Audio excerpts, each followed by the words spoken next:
Good morning students.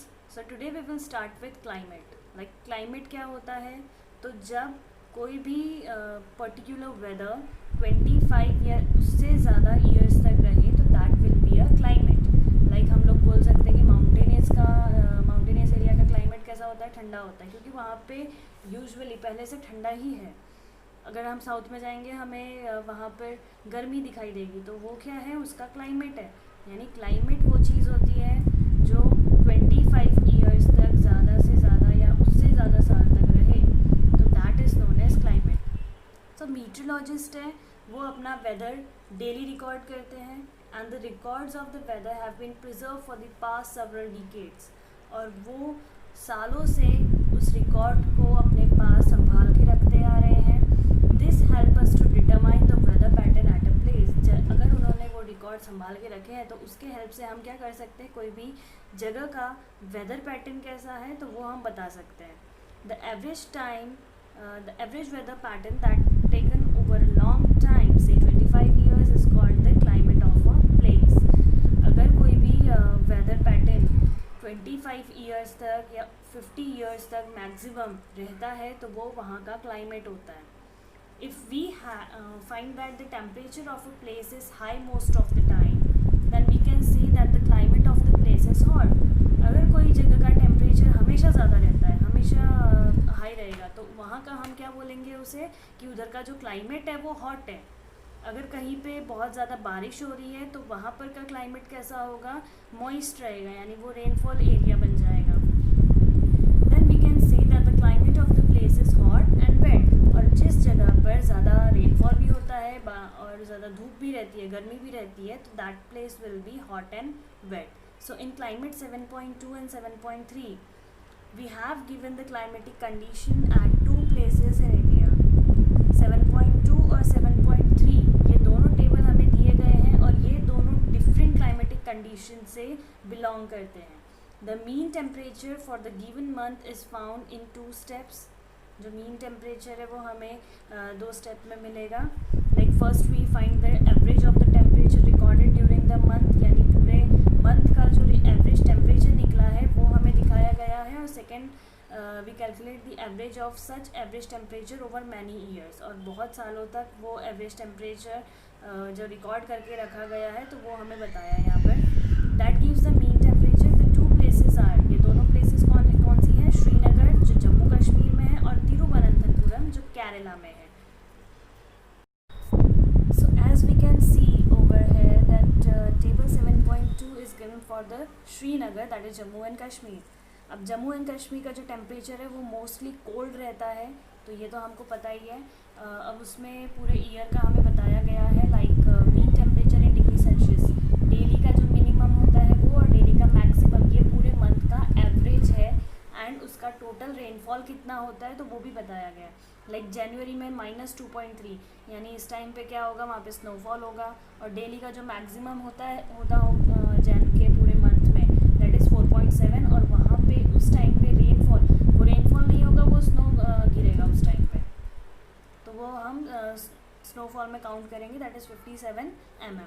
इसी तरह से अगर हम पूरे ये ईयर का देखेंगे तो लाइक धीरे धीरे ये इंक्रीज़ होगा एंड सबसे ज़्यादा ये जून में रहता है, दैट इज़ 14.7 डिग्री सेल्सियस ये मिनिमम है। And maximum will be 29.2। और उस टाइम पे बारिश कितनी होगी, 37 mm। ओके, जब हम उस नीचे जाते रहेंगे तो लाइक दिसंबर में फिर से ठंडी आ जाएगी, तो वो कम हो जाएगा। तो हमने इसमें बहुत ज़्यादा वेरिएशन देखा with in a year. Like हम अगर तिरुवनंतपुरम का देखते हैं ऑफ द केरला, सो जनवरी में 22.2, यानी जो विंटर का सीज़न होता है उसमें जो डेली मिनिमम टेम्परेचर है वो 22.2 डिग्री सेल्सियस है एंड डेली मैक्सिमम जो टेम्परेचर है वो 31.5 डिग्री सेल्सियस है। एंड जो रेनफॉल है दैट इज़ 23 mm। देन अगर हम जैसे मंथली वाइज आगे जाते रहेंगे तो हमें दिखाई देगा कि जो धीरे धीरे है वो टेम्परेचर इंक्रीज़ हो रहा है, ज़्यादा वेरिएशन में नहीं हो रहा है लेकिन धीरे धीरे वो इंक्रीज़ होता जा रहा है। देन मई में वो 24.7 डिग्री सेल्सियस हो गया एंड मैक्सिमम इज़ 31.6। उस टाइम पे बारिश भी काफ़ी ज़्यादा है, लाइक 230 mm। और जून में सबसे ज़्यादा बारिश होती है 321 mm, that is millimetre. Okay, then जैसे जैसे हम आगे जाते रहेंगे विद इन दिसंबर, तो टेम्परेचर है वो फिर से डिक्रीज़ होता जाएगा एंड जो बारिश है वो भी उस टाइम पे comparable to the month of June उस टाइम पे वो कम होगी।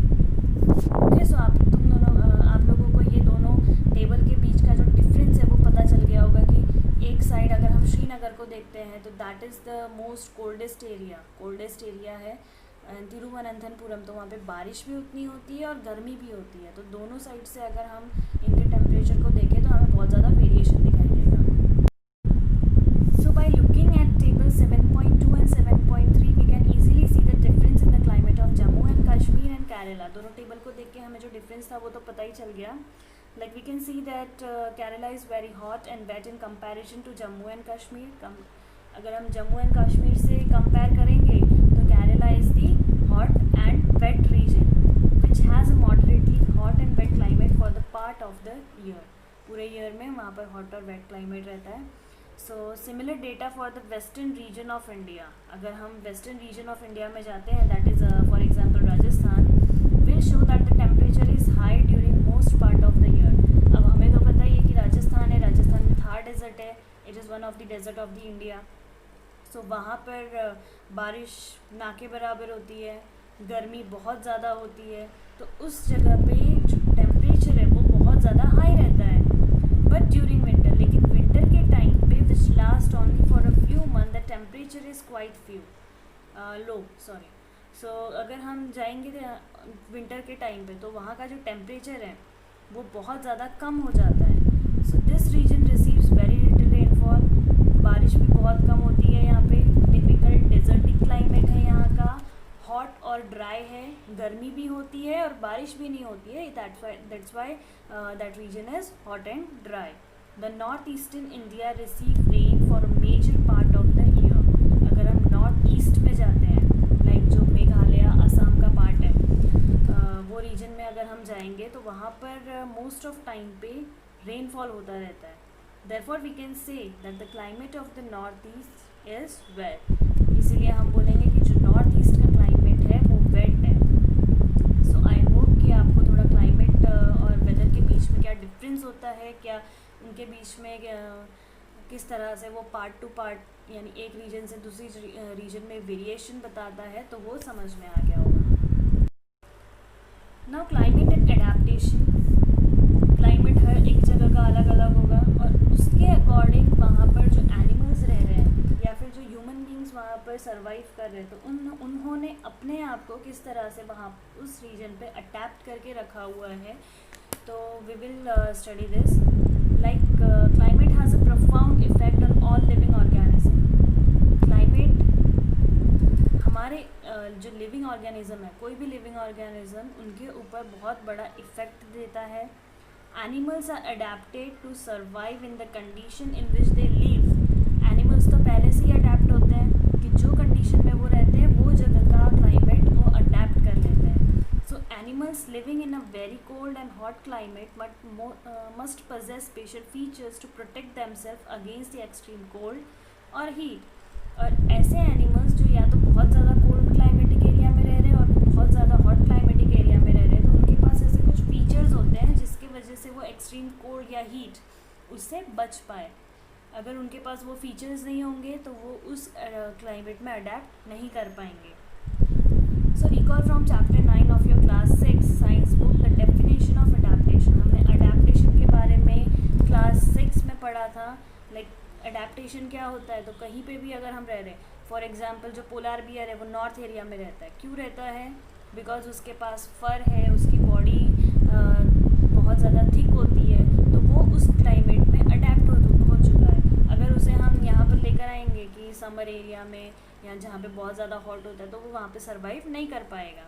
सो that is the adaptation.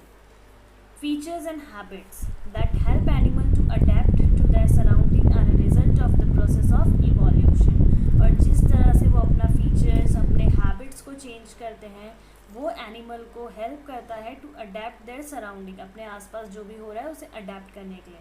Chapter 9 में आप और ज़्यादा इसके बारे में किस तरह से वेदर है, क्लाइमेट है, वो सॉइल को अफेक्ट करता है, तो वो भी हम पढ़ेंगे. Here we will study the effect of climate on animals. यहाँ पर हम जो क्लाइमेट है वो किस तरह से एनिमल्स को इफेक्ट कर रहा है ये पढ़ेंगे. Then in class 6 you have read about adaptation of animals to certain habitats. Class 6 में हमने कुछ एनिमल्स के बारे में पढ़ा था कि किस तरह से उन्होंने अपने आप को हैबिटेट में अडेप्ट करके रखा है, किस तरह से वो उन्होंने अपने आप को उस क्लाइमेटिक एरिया में वो सर्वाइव कर रहे, तो वो हमने पढ़ा था. So as example of adaptation animals to climatic condition, like जो अडेप्टेशन है वो किस तरह से क्लाइमेटिक कंडीशन में होता है. Discuss only animals living in polar reason and tropical rain forest. तो पहले हम पोलार रीजन और ट्रॉपिकल रेन फॉरेस्ट के कुछ एनिमल्स को देखते हैं. जैसे कि नेम सजेस्ट किया गया है पोलार रीजन. पोलार रीजन कहाँ पर होगा? South and north pole. यानी हमें पता है कि नॉर्थ पोल कहाँ पर है और साउथ पोल कहाँ पर है. Some well known countries. कौन सी कंट्रीज़ आती है ये पोलार रीजन में? Canada, Greenland, Iceland, Norway, Sweden, Finland, Alaska जो यूएसए के अंदर आएगा, and Siberian region of Russia. An example of some countries where the tropical rain forest. Tropical rain forest यानी यहाँ पर बारिश ज़्यादा होगी, बहुत ज़्यादा फॉरेस्ट से एरिया कवर्ड होगा. तो ये हमें कहाँ पर मिलेगा? India, Malaysia, Indonesia, Brazil, Republic of Congo, Kenya, Uganda and Nigeria. तो इस जगह पे हमें ये दो एग्जाम्पल्स हम लेंगे, एक पोलार रीजन का और एक ट्रॉपिकल रेन फॉरेस्ट का. पोलार रीजन में 12 मंथ स्नोफॉल होता रहता है, वहाँ पे पूरा स्नो से एरिया कवर्ड रहता है. एंड ये ट्रॉपिकल रेन फॉरेस्ट है, यहाँ पर बारिश बहुत ज़्यादा होती है. तो ये दो रीजन का एग्जाम्पल लेके हम देखेंगे कि किस तरह से एनिमल्स अपने आप को अडेप्ट करते हैं टू द क्लाइमेटिक कंडीशंस.